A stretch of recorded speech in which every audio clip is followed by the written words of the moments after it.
Episode 1. At 12:30 AM Kyoto time, a plane bound for Bincheng tragically crashed upon landing, with the death toll rising to 136, leaving only 3 survivors. The real-time report of this disaster was broadcasted on the large screen in the hospital, pulling Liga back to reality. As one of the survivors, she lay in the ICU, her legs wrapped in bandages and her body covered in injuries. Her phone repeatedly played the message, "The number you are trying to reach is switched off. Please try again later." Since the accident, her husband in name, Bincheng, hadn't answered a single call. She couldn't believe that he was unaware of such a nationally shocking plane crash.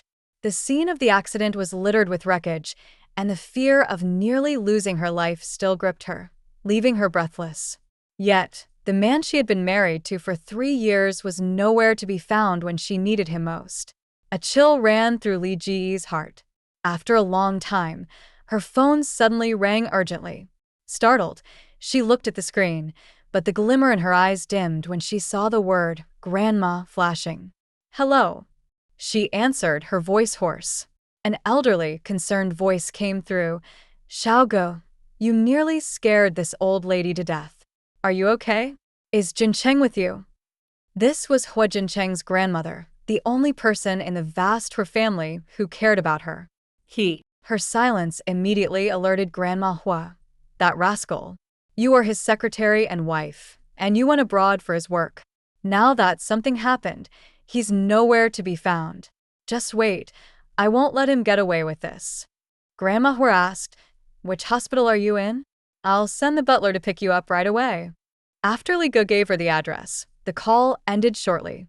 She looked down and quietly removed the 4 needle from her arm, enduring the pain as she got out of bed. "What are you doing? Your leg injuries haven't healed. You need to rest." The nurse who came in for rounds couldn't stop Li Ge. "Please get me 2 crutches. I want to be discharged."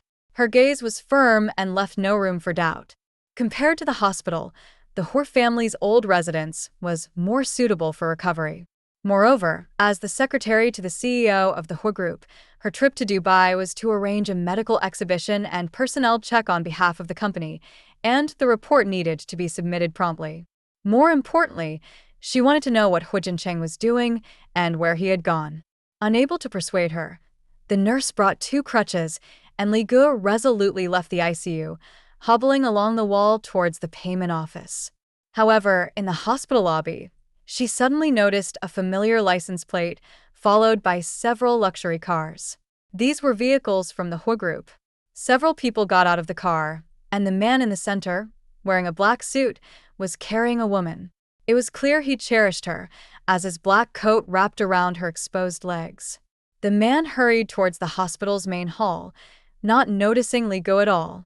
She stood in place, watching from a distance as he carried the woman directly into the specialist clinic.